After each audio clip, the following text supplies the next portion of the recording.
ഇതിന് കാരണമായ ഒരാളുണ്ടായി. അയാളെയാണ് നമ്മൾ എന്ത് വിളിക്കുന്നത്? ദൈവം എന്ന് വിളിക്കാം, ഈശ്വരൻ എന്ന് വിളിക്കുന്നത്.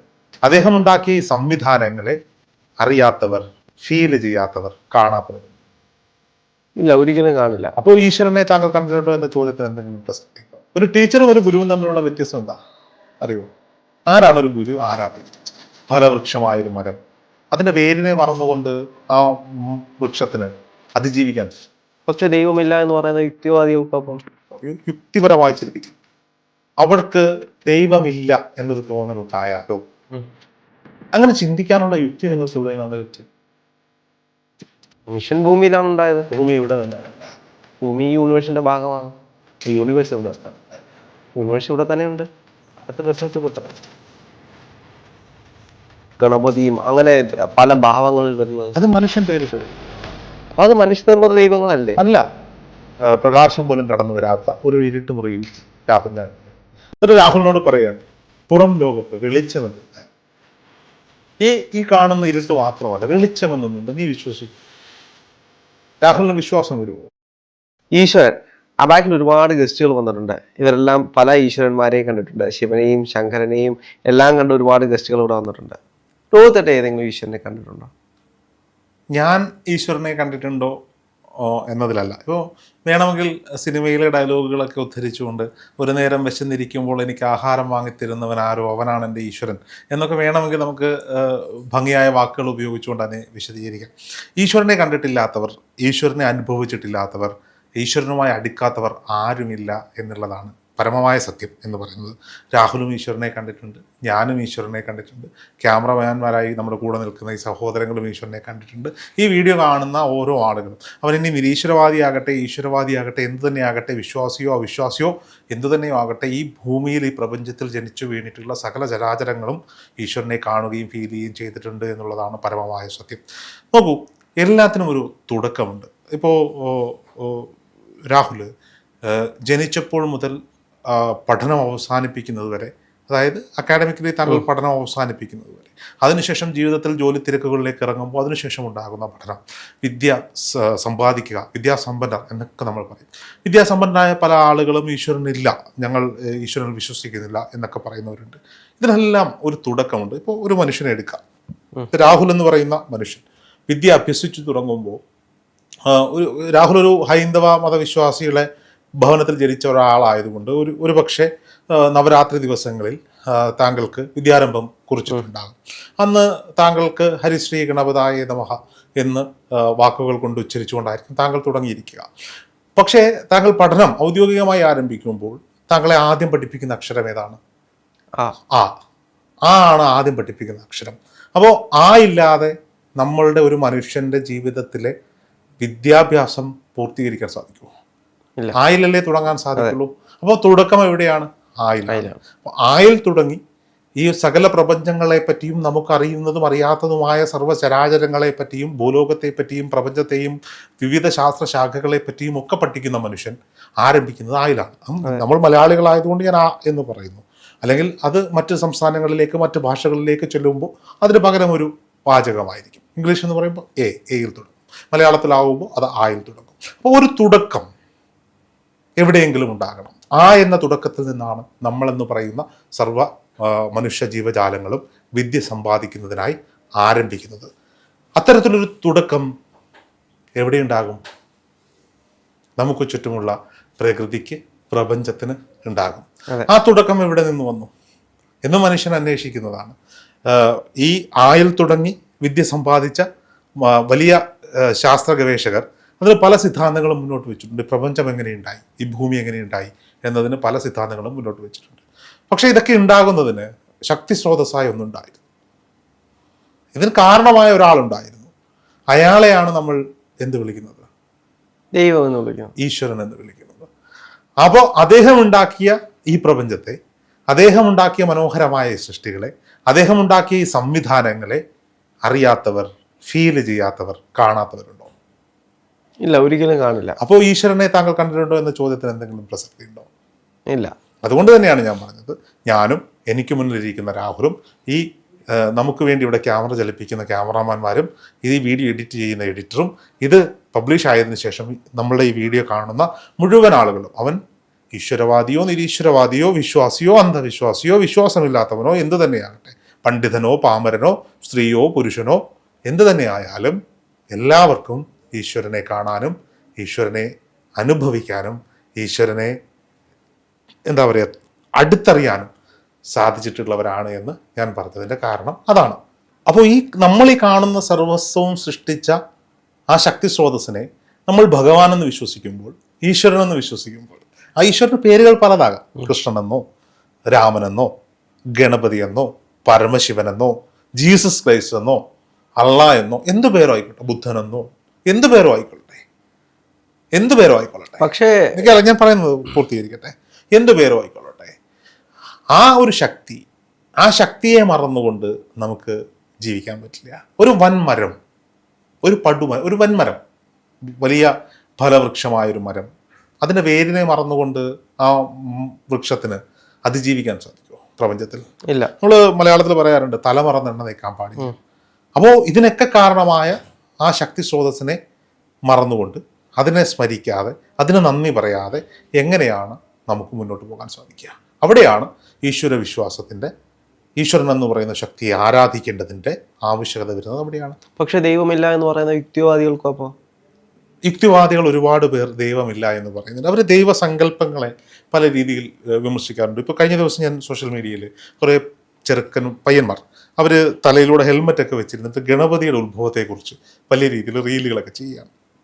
നമുക്കറിയാവുന്ന ഒട്ടനവധി, ഞാൻ പേരെടുത്ത് പറയുന്നില്ല, നിരീശ്വരവാദികളായ വിശ്വാസത്തെ എതിർക്കുന്ന സോഷ്യൽ മീഡിയയിലൊക്കെ വൈറലായിട്ടുള്ള, സോഷ്യലി നമുക്കിടയിലൊക്കെ ഇറങ്ങി നിൽക്കുന്ന കുറേ ആളുകൾ, ഇവരൊക്കെ ഈശ്വര സങ്കല്പത്തിനെതിരെ, വിശ്വാസങ്ങൾക്കെതിരെ ഘോരഘോരം സംസാരിക്കുന്നു.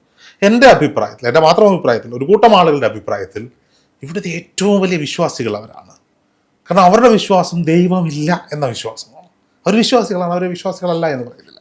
ഇനി യുക്തി കൊണ്ട്, ഇപ്പം രാഹുൽ ചോദിച്ച ചോദ്യം, യുക്തി കൊണ്ട് ചിന്തിക്കുന്നവർ, യുക്തിപരമായി ചിന്തിക്കുന്നവർ, അവർക്ക് ദൈവമില്ല എന്നൊരു തോന്നലുണ്ടായാലോ? അങ്ങനെ ചിന്തിക്കാനുള്ള യുക്തി നിങ്ങൾക്ക് എവിടെ നിന്നാണ് ലഭിച്ചത്? അത് മനുഷ്യനാകുമ്പോൾ മനുഷ്യന്റെ പരിവർത്തനം കൊണ്ട് നേടിയെടുത്തതല്ലേ അതല്ല? എങ്ങനെ, എന്ത് പരിവർത്തനമാണ്? മനുഷ്യൻ ഓരോ കാലഘട്ടത്തിലും പരിവർത്തനം ചെയ്തുകൊണ്ടിരിക്കുകയാണ്. മനുഷ്യൻ എവിടെ നിന്നാണ് ഉണ്ടായത്? മനുഷ്യൻ ഭൂമിയിലാണ് ഉണ്ടായത്. ഭൂമി എവിടെ നിന്നാണ് ഉണ്ടായത്? ഭൂമി യൂണിവേഴ്സിന്റെ ഭാഗമാണ്. യൂണിവേഴ്സ് എവിടെ നിന്നാണ് ഉണ്ടായത്? യൂണിവേഴ്സ് ഇവിടെ തന്നെ ഉണ്ട്. അതൊക്കെ നിർമ്മിക്കപ്പെട്ടതായിക്കൂടെ? നമുക്കൊന്നിനെയും നിർമ്മിക്കാനോ നശിപ്പിക്കാനോ ഇവിടെയുള്ള യൂണിവേഴ്സിൽ, ഇവിടെയുള്ള ഭൂമിയിൽ, ഇവിടെയുള്ള എന്താ പറയുക ജലസ്രോതസ്സുകളിൽ, ഇവിടെ ഈ പ്രപഞ്ചം, അതിനെ നമ്മൾ മൊത്തത്തിൽ ചേർത്ത് പ്രപഞ്ചം എന്നാണ് വിളിക്കുന്നത്. അവിടെ മനുഷ്യൻ എന്നൊരു സൃഷ്ടി സംഭവിക്കുന്നു. അത് കാലാനുസൃതമായ മാറ്റങ്ങളെ അതിജീവിച്ചു വരുന്നു. ഇതിനെല്ലാം കൺട്രോൾ ചെയ്യുന്ന ഒരു ശക്തി, എക്സ് ഓർ വൈ, ഒരു ശക്തി. ആ ശക്തിയാണ് ഈശ്വരൻ എന്ന് നമ്മൾ വിളിക്കുന്നത്. അവനാണ് നിശ്ചയിച്ചിരിക്കുന്നത് നിനക്ക് യുക്തി ഉണ്ടാകണമോ, നിനക്ക് അറിവുണ്ടാകണമോ. പക്ഷെ ആ ഈശ്വരൻ എങ്ങനെയാണ് ശിവനും വിഷ്ണുവും ഗണപതിയും അങ്ങനെ പല ഭാവങ്ങളിൽ വരുന്നത്? അത് മനുഷ്യൻ പേരിട്ട് വിളിക്കുന്നതാണ്. അപ്പൊ അത് മനുഷ്യനിർമ്മിത ദൈവങ്ങളല്ലേ? അല്ല, ഞാൻ പറയുന്നത് ഇതിന് മുഴുവനായുള്ള പ്രപഞ്ചത്തിൽ നിലനിൽക്കുന്ന ഒരു ശക്തിയാണ് ഈശ്വര സങ്കല്പമെങ്കിൽ, ഇപ്പം ഞാൻ സിമ്പിളായി ചോദിക്കുകയാണ്, രാഹുലിനോട് ചോദിക്കുന്നു. രാഹുലിനെ ജനിച്ച അന്നു മുതൽ രാഹുലിനെ ഒരു ഇരുട്ടുമുറിയിൽ അടയ്ക്കുകയാണ്. രാഹുലിന് കാഴ്ചയുണ്ട്, കേൾവി ശക്തിയുണ്ട്, പക്ഷെ പുറത്തു നിന്നുള്ള ശബ്ദങ്ങൾ കേൾക്കാത്ത, പുറത്തുനിന്ന് ഒരു തരി പ്രകാശം പോലും കടന്നു വരാത്ത ഒരു ഇരുട്ടുമുറിയിൽ രാഹുലിനെ അടയ്ക്കുകയാണ്. എന്നിട്ട് രാഹുലിനോട് പറയുകയാണ്, പുറം ലോകത്ത് വെളിച്ചം എന്നൊരു കാര്യമുണ്ട്. ഈ കാണുന്ന ഇരുട്ട് മാത്രമല്ല, വെളിച്ചം എന്നൊന്നുണ്ട്, നീ വിശ്വസിക്കുമോ? രാഹുലിന് വിശ്വാസം വരുമോ? ഇല്ല. നമുക്ക് കാണാൻ കഴിയാത്തതിനെ, നമുക്ക് ഫീൽ ചെയ്യാൻ കഴിയാത്തതിനെ, അല്ലെങ്കിൽ നമുക്ക് തൊട്ട് നോക്കാൻ കഴിയാത്തതിനെ ഒന്നും നമ്മൾ വിശ്വസിക്കില്ല. ശരിയല്ലേ? അതെ. അത് ഒരു എക്സ്പീരിയൻസ് ഉണ്ടാവണം. അങ്ങനെയാണെങ്കിൽ ചിലർ ചോദിക്കും, ഇപ്പോൾ സയനൈഡ് കഴിച്ചാൽ മരിക്കുമെന്ന് നീ അനുഭവിച്ചിട്ടേ പറയുള്ളൂ. അല്ല, അത് കഴിച്ച് മരിച്ചവരെ നമുക്കറിയാം. രാഹുൽ ചെറുപ്പം മുതൽ, ജനിച്ച ആ ദിവസം മുതൽ ഒരു 5 വർഷക്കാലമോ 10 വർഷക്കാലമോ ഒരു ഇരുട്ടറയിൽ അടക്കപ്പെട്ടാൽ, ഒരു ചെറിയ സുഷിരത്തിൽ കൂടി വെളിച്ചം കടന്നു വരാത്തൊരു റൂം അവിടെയാണെങ്കിൽ രാഹുലിനോട് ഇനി എത്ര ജന്മന താങ്കൾ എത്ര വലിയ സിദ്ധിയുണ്ട്, ബുദ്ധിയുണ്ട് ഒരാളാണെങ്കിൽ പോലും വെളിച്ചം എന്നൊരു ലോകമുണ്ട് എന്ന് പറഞ്ഞാൽ താങ്കൾക്കത് വിശ്വസിക്കാൻ പാടായിരിക്കും. അപ്പൊ ചോദിക്കും, ജന്മന അന്ധന്മാരായിട്ടുള്ള ആളുകൾ ഇത് വിശ്വസിക്കുന്നില്ലേ? അവർക്കിത് പറഞ്ഞു കൊടുക്കാൻ ചുറ്റുപാട് ആളുണ്ട്. താങ്കൾ ഒറ്റയ്ക്കാണോ ഒരു ഇരുട്ടുമുറിയിലുള്ളത്? അപ്പോൾ താങ്കളെ ഒന്നുകിൽ താങ്കൾക്ക് അത് പറഞ്ഞു തരാൻ, താങ്കൾ പുറത്തെത്തി ഇത് അനുഭവിക്കുന്നത് വരെ താങ്കൾക്ക് അങ്ങനെ ഒരു രോഗമില്ല എന്ന വിശ്വാസത്തിലായിരിക്കും താങ്കൾ പോവുക, രാഹുൽ പോവുക. അപ്പോൾ സ്വാഭാവികമായിട്ട് അത് തന്നെയാണ് ഇവിടെ സംഭവിക്കുന്നത്. നമുക്കത് ഫീൽ ചെയ്യാതെ കാണാതെ നമുക്ക് എന്തില്ല, ഈശ്വരൻ എന്നൊരു സങ്കല്പം ഉണ്ടെന്ന് പറയാൻ പറ്റില്ല. അതുകൊണ്ട് തന്നെയാണ് നമ്മൾ അതിനു വേണ്ടുന്ന ദേവതകളെ ഉണ്ടാക്കിയിട്ടുണ്ട്, ദേവതകളെ നിർമ്മിക്കപ്പെട്ടിട്ടുണ്ട്. ആ ദേവതകളെ പ്രാർത്ഥിക്കുന്നത് കൊണ്ട്, ദേവതകൾക്ക് ആവശ്യമായ വഴിപാടുകൾ സമർപ്പിക്കുന്നത് കൊണ്ടോ, അല്ലെങ്കിൽ എന്തോ മനസ്സിൻ്റെ വിശ്വാസം കൊണ്ട് നമ്മൾ ആഗ്രഹിക്കുന്ന കാര്യങ്ങൾ ലഭിക്കുന്നുണ്ട്. ഇപ്പം ഞാൻ പറയുകയാണ്, ഇപ്പം മൂകാംബിക ക്ഷേത്രത്തിൽ പോയി പ്രാർത്ഥിച്ചാൽ നമുക്കൊരു എനർജി ലഭിക്കുന്നുവെങ്കിൽ അവിടെ ആ ഭഗവാന്റെ സാന്നിധ്യമുണ്ട് എന്ന് വിശ്വസിക്കാതിരിക്കാൻ സാധിക്കുന്നില്ല, അല്ലെങ്കിൽ ഭഗവതിയുടെ സാന്നിധ്യമുണ്ട് എന്ന് വിശ്വസിച്ചേ പറ്റൂ എന്നുള്ളതാണ് സ്വാഭാവികമായും.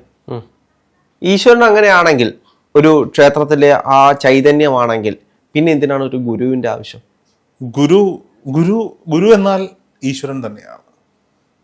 ഗുരു എന്നാൽ അത് ഈശ്വരൻ തന്നെയാണ്, അല്ലെങ്കിൽ അതൊരു ദേവതാ സങ്കല്പം പോലെ തന്നെയാണ്. സങ്കല്പമല്ല, നമുക്ക് മുന്നിൽ കാണാൻ കഴിയുന്ന, ഫീൽ ചെയ്യാൻ പറ്റുന്ന, അനുഭവിക്കാൻ പറ്റുന്ന ഒരു ദേവതാ സങ്കല്പം, അല്ലെങ്കിൽ ഒരു ദേവത, അതായിരിക്കണം ഗുരു എന്ന് പറയുന്നത്. ആരാണ് ഒരു ഗുരു? ഗുരു എന്ന വാക്കിൻ്റെ അർത്ഥം തന്നെ എന്താണ്?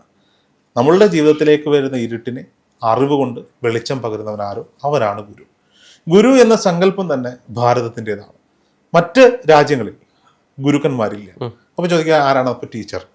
ഒരു ടീച്ചറും ഒരു ഗുരുവും തമ്മിലുള്ള വ്യത്യാസം എന്താ അറിയോ? ആരാണ് ഒരു ഗുരു, ആരാണ് ഒരു ടീച്ചർ?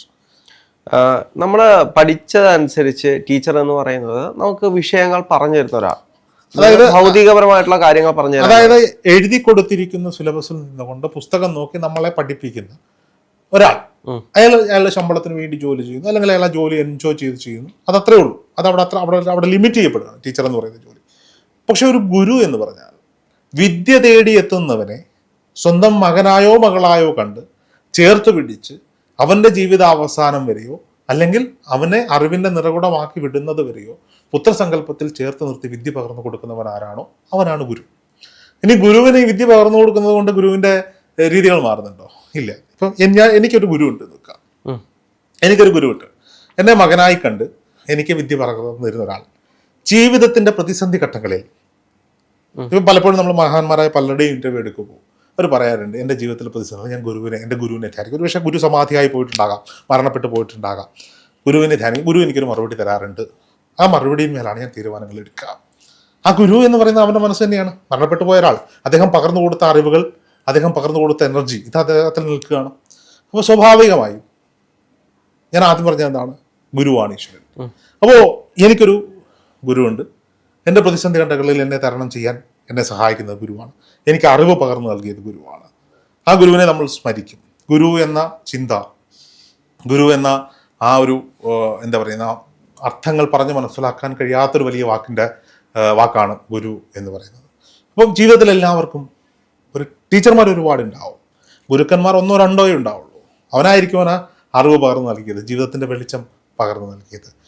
ഇനി അയാൾക്കൊരു ഗുരു ഉണ്ടാവില്ലേ? അതായത് എൻ്റെ ഗുരുവിനൊരു ഗുരു ഉണ്ടാകും, ആ ഗുരുവിന് മറ്റൊരു ഗുരു ഉണ്ടാകും. ഈ ഗുരുക്കന്മാരുടെ അവസാനം തേടിപ്പോയാൽ അതിനർത്ഥം അത് എത്തിപ്പെടുക പ്രപഞ്ചം എന്ന വാക്കിലേക്കായിരിക്കും. അവർക്കിതെല്ലാം പകർന്നു നൽകിയത് ഒരു പക്ഷേ പ്രപഞ്ചമായിരിക്കാം.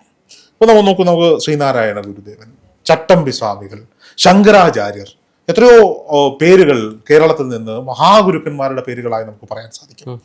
അവർക്കിതൊക്കെ പകർന്നു നൽകിയത് ഈ പ്രപഞ്ചമാകും. അറിവിൻ്റെ അമൃതകുംഭങ്ങൾ അവരിലേക്ക് നിറച്ചായിരിക്കാം ഒരുപക്ഷെ അവർ ഈ ഭൂമിയിലേക്ക് തിരഞ്ഞെടുക്കപ്പെട്ടവരാണ്. സ്വാഭാവികമായും അവരുടെ ഗുരുക്കന്മാർ പ്രപഞ്ചമാകുമ്പോൾ, പ്രപഞ്ചശക്തിയാകുമ്പോൾ, ഗുരു എന്നാൽ ആ പ്രപഞ്ചശക്തി എന്ന് തന്നെയാണ് അർത്ഥം. അതായത് ഗുരു എന്നാൽ ഈശ്വരൻ എന്ന് തന്നെയാണ് അർത്ഥം. നോക്കൂ രാഹുലെ, ഇതൊന്നും ഞാൻ പറയുന്നതല്ല, ഇതെല്ലാം കൃത്യമായി തിരുക്കുറളിൽ എഴുതപ്പെട്ട കാര്യങ്ങളുടെ വ്യാഖ്യാനങ്ങളാണ് ഞാൻ പറയുന്നത്. പക്ഷെ ചിന്തിക്കൂ, നമ്മളുടെ ഇന്നത്തെ കാലത്തെ ജീവിതവുമായി നമ്മൾ ചിന്തിച്ചു നോക്കൂ, അല്ലെങ്കിൽ നമ്മളുടെ കൺമുന്നിൽ കാണുന്ന സംഭവ വികാസങ്ങളുമായി ചേർത്ത് കെട്ടിത്തു. ഞാൻ ആദ്യം പറഞ്ഞ ഈശ്വരൻ, ആരാണ് ഈശ്വരൻ എന്ന സങ്കല്പവും ആരാണ് ഗുരു എന്ന സങ്കല്പവും കൃത്യമാണ്. ഇപ്പോൾ രാഹുലിന് 1ാം ക്ലാസ് മുതൽ ഡിഗ്രി വരെ പഠനകാലത്ത് എത്രയോ അധ്യാപകർ രാഹുലിന്റെ മുന്നിലൂടെ മിന്നിമാഞ്ഞു പോയി. പക്ഷെ രാഹുലിനൊരു പ്രശ്നം വരുമ്പോൾ, രാഹുലിനൊരു ആവശ്യം വരുമ്പോൾ രാഹുലിന് കൃത്യമായി വഴി കാട്ടിത്തന്ന ഒരാൾ രാഹുലിന്റെ ജീവിതത്തിൽ ഉണ്ടാകും, ഓർമ്മ വരുന്ന ഒരാൾ. അയാളെ ഒരു പക്ഷെ ഒരു പകുതി ഗുരു, അർത്ഥഗുരു എന്ന് വേണമെങ്കിൽ നമുക്ക് വിളിക്കാം, പൂർണ്ണമായ ഗുരുവല്ല. പൂർണ്ണമായ ഗുരു സങ്കല്പം ഇന്നത്തെ കാലത്ത് നമ്മുടെ നാട്ടിൽ അപ്രായോഗികമായി വന്നുകൊണ്ടിരിക്കുകയാണ്. പക്ഷെ ജീവിതത്തിന്റെ ഏതെങ്കിലുമൊക്കെ ഒരു ഘട്ടത്തിൽ അവന് വേണ്ടുന്ന ഒരു ആത്മീയ ഗുരുവിനെ കിട്ടും. ഇന്ന് പണ്ട് ഈ ആത്മീയ ഗുരുവും അവന് വിദ്യാഭ്യാസം പകർന്നു നൽകുന്ന ഗുരുവൊക്കെ ഒന്നായിരുന്നു. അവന് ഇനി ആയോധന കലയാകട്ടെ, വേദങ്ങളെ കുറിച്ചുള്ള പഠനമാകട്ടെ, സാമൂഹികമായ പഠനമാകട്ടെ, ഇതെല്ലാം പകർന്നു കൊടുക്കുന്ന ഒരേ ഗുരുവിൽ നിന്നാണെങ്കിൽ ഇന്ന് പല ഗുരുക്കന്മാരിൽ നിന്ന് അത് ഗ്രഹിച്ചെടുക്കുകയാണ്. അപ്പോൾ സ്വാഭാവികമായും എല്ലാ മനുഷ്യനും ഒരു ഗുരു ഉണ്ടായിരിക്കുക എന്നതിൻ്റെ ആവശ്യകത അവിടെയാണ് വഴിതെളിക്കാനുള്ളത്. അത്തരത്തിൽ ക്വാളിറ്റിയുള്ള നല്ല ഗുരുക്കന്മാർ ജീവിച്ചിരുന്ന മണ്ണാണ് നമ്മുടെ കേരളം, നമ്മുടെ ഭാരതം. ഇന്നും അത്തരത്തിലുള്ള നല്ല ഗുരുക്കന്മാരുണ്ട്. ആ ഗുരുക്കന്മാരിലേക്ക് നമ്മൾ എത്തിപ്പെടണമെങ്കിൽ ചില നിയോഗങ്ങൾ ഉണ്ടാകണം. ഒരുപക്ഷെ അനേകം ഗുരുക്കന്മാരെ അബാക് മീഡിയയിലൂടെ നമ്മൾ പരിചയപ്പെടുത്തിയിട്ടുണ്ട്. അതുകൊണ്ട് ഒരുപാട് പേരുടെ ജീവിതത്തിൽ വഴിത്തിരിവുകൾ ഉണ്ടായിട്ടുണ്ട്. അതുകൊണ്ട് തന്നെ ഗുരുക്കന്മാരുടെ ആവശ്യകതയെക്കുറിച്ച് കൃത്യമായി നമുക്ക് സംസാരിക്കാനും ഏറ്റവും കൂടുതൽ സംസാരിക്കാൻ സാധിക്കുന്ന ആളുകളാണ് നമ്മൾ എന്ന വിശ്വാസത്തിലാണ്. നോക്കൂ, അഹങ്കാരമില്ലാതെ, അഹന്തയില്ലാതെ, ഞാനെന്ന ഭാവമില്ലാതെ ഇവിടേക്ക് ഭൂമിയിലേക്ക് നമ്മൾ ഒന്നുമില്ലാതെ വന്ന് മടങ്ങിപ്പോകുമ്പോഴും നമ്മൾ ഒന്നുമില്ലാതെ പോകും. നമ്മൾ എത്രയോ കോടീശ്വരന്മാർ ഊറ്റി ഉറുമ്പി പല ബിസിനസ് ചെയ്ത് പറ്റിച്ചും പലരെയും പാരവെച്ചും കോടികളും ലക്ഷങ്ങളും ഉണ്ടാക്കി വെച്ചിട്ട് പെട്ടെന്നൊരു ദിവസം ഉണ്ടാകുന്ന ഒരു ഹാർട്ട് അറ്റാക്കിലോ ക്യാൻസറിലോ ഒക്കെ മരണപ്പെട്ടു. ഇതൊന്നുമില്ലാതെ പോകുന്ന ഒന്നുമില്ലല്ലോ. ഉടുത്ത വസ്ത്രം ഇപ്പോൾ ഒരാളെ ദഹിപ്പിക്കുകയാണ്, ഒരാളെ അഗ്നിക്ക് ഇരയാക്കുമ്പോൾ ദഹന പ്രക്രിയയിൽ ആദ്യം കത്തി അമർന്നു പോകുന്ന അവന്റെ ശരീരത്തിൽ ഉണ്ടായിരിക്കുന്ന വസ്ത്രങ്ങളാണ്. പിന്നീടാണ് ശരീരത്തിലേക്ക് തീ ആളിപ്പടരുന്നത്. അപ്പോൾ മടങ്ങിപ്പോകൊന്നുമില്ലാതെയാണ്. അമ്മയുടെ വയറ്റിൽ നിന്ന് വന്നതും ഒന്നുമില്ലാതെയാണ്. അപ്പോൾ ഇത് നമ്മുടേതാണോ? അല്ല. നമ്മൾ ചേർത്ത് പിടിക്കുന്ന, ഇപ്പോൾ കേരളത്തിൽ മഹാപ്രളയം ഉണ്ടായി, വലിയ പ്രളയം ഉണ്ടായി. അതിർത്തികൾ നിറച്ച് അതിർത്തികൾ കെട്ടിത്തിരിച്ചിരുന്ന മതിൽക്കെട്ടുകൾ, വേലിക്കെട്ടുകളിലൊക്കെ കടന്നുകൊണ്ട് ജലം ഒഴുകി മാറിയില്ലേ? അതിനു മുകളിലൂടെ ഇതെന്റെ അതിർത്തിയാണ് അവന്റെ അതിർത്തിയാണെന്ന് നോക്കാതെ കിട്ടിയ കുട്ടുവത്തിലും ഉരുളിയിലും വള്ളത്തിലും ജങ്കാറിലും ബോട്ടിലും ഹെലികോപ്റ്ററിലും ഒക്കെ നമ്മൾ കിട്ടിയവന്റെ ആ കൂടെ കയറിപ്പോയില്ലേ? ഈ നമുക്ക് നേരെ കൈ നീട്ടിയവന്റെ ജാതി ഏതാണെന്ന് നമ്മൾ നോക്കിയോ? അവന്റെ നിറം ഏതാണെന്ന് നോക്കിയോ? അവന്റെ പാർട്ടിയുടെ കൊടി ഏതാണെന്ന് നോക്കിയോ? ഒന്നും നോക്കിയില്ല. എനിക്ക് രക്ഷയായി വന്ന കൈ, ആ കയ്യിൽ പിടിച്ചു കയറി ജീവിതത്തിലേക്ക് മടങ്ങി വരാൻ വെള്ളമിറങ്ങി പ്രകൃതി ഒരു ഓർമ്മപ്പെടുത്തൽ നടത്തിയതാ.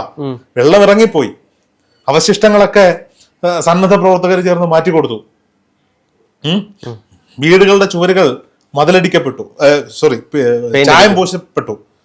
ആ ചായം പൂശിയപ്പോ മതിൽക്കെട്ടുകളും പുതുക്കിപ്പണിത് ചായം പൂശി. വീണ്ടും അയൽവാസിയോടുള്ള ശത്രുത, അയൽക്കാരനോടുള്ള ശത്രുത, മനസ്സിലുണ്ടായിരുന്ന ജാതിവെറി, മനസ്സിലുണ്ടായിരുന്ന രാഷ്ട്രീയ വെറി, ഇതൊക്കെ നമ്മൾ പുറത്തെടുത്തില്ലേ? സഹായിക്കാൻ ഓടിയെത്തിയവന്റെ നാട്ടുകാരനെ, സഹായിക്കാൻ ഓടിയെത്തിയവരെ, ഒന്നും മറന്ന് സഹായിക്കാൻ ഓടിയെത്തിയവനെ ആക്ഷേപിച്ച് തള്ളിയില്ലേ? വീണ്ടും ഫോണിൽ ചാർജ് വന്നപ്പോൾ, നെറ്റ് നിറച്ചപ്പോൾ. പക്ഷെ മനുഷ്യനെ ഇടയ്ക്കിടയ്ക്ക് പ്രപഞ്ചം ഓർമ്മപ്പെടുത്തിയിട്ടും മനുഷ്യനത് പഠിക്കുന്നില്ല എന്നുള്ളതാണ് സത്യം. അപ്പോൾ സ്വാഭാവികമായും ഒന്നുമില്ലാതെ ഭൂമിയിലേക്ക് വന്ന് ഒന്നുമില്ലാതെ ഭൂമിയിൽ നിന്ന് പോകുന്ന മനുഷ്യനെ സംബന്ധിച്ചിടത്തോളം ഈ കാണുന്നത് മുഴുവൻ ഭഗവാന്റേതാണ്, ഈശ്വരൻ്റെതാണെന്നൊരു ചിന്തയുണ്ടെങ്കിൽ അഹങ്കാരമില്ലാണ്ടാവും, മുന്നോട്ട് പോകാൻ സാധിക്കും. ഇപ്പോൾ രാഹുൽ എൻ്റെ മുന്നിൽ വന്നിരിക്കുന്നു, അല്ലെങ്കിൽ ഞാനിവിടെ ഇരിക്കുന്നു, പ്രേക്ഷകരുമായിട്ട് സംസാരിക്കുന്നു, രാഹുലുമായിട്ട് സംസാരിക്കുന്നു, പ്രേക്ഷകർ കാണുന്നു. ഒരാളെങ്കിൽ ഒരാൾ കാണുന്നു, അല്ലെങ്കിൽ 1000 പേരോ 10,000 പേരോ കാണുന്നു എന്ന് വെക്കുക. എനിക്കെന്താണ് റൈറ്റ്? എൻ്റെ കഴിവാണോ എന്നെ ഈ പ്രേക്ഷകരെ പിടിച്ചിരുത്തി ഇത് കാണിപ്പിക്കുന്നത്? അല്ല, അത് അവൻ്റെ നിശ്ചയമാണ്. നീ ഇത് പറയണമെന്നുള്ളത്, നിന്നെ കൊണ്ട് ഇത് പറയിപ്പിക്കണമെന്നുള്ളത്, നീ ഇത് പറയാൻ തക്കതായ പുസ്തകങ്ങൾ വാങ്ങണമെന്നത്, വായിക്കണമെന്നത് അവൻ തീരുമാനിച്ചിട്ടുള്ളതാണ്. അവൻ തീരുമാനിക്കുകയാണ്, നീ ഇത് ചെയ്യണ്ട. ഞാൻ എൻ്റെ അഹങ്കാരം കൊണ്ട് കുറച്ച് കാര്യങ്ങളൊക്കെ പഠിച്ചു വെച്ചിട്ട് രാഹുലുമായി സംസാരിക്കാൻ വരികയാണ്. വരുന്ന വഴിയിൽ എൻ്റെ വാഹനത്തിൻ്റെ ടയറിൻ്റെ ഒരു ബോൾട്ട് ഒന്ന് ഊരിപ്പോയാൽ മതി, നടക്കുമോ? ഇല്ല.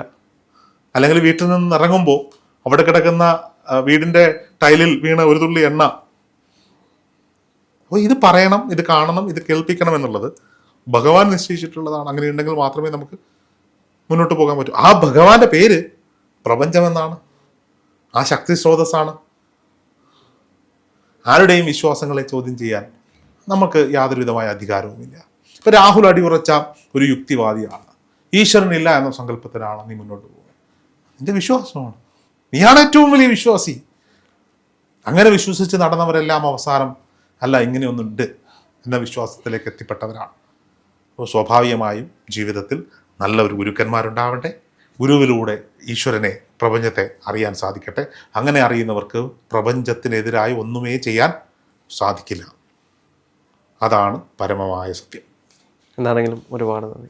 Thank you.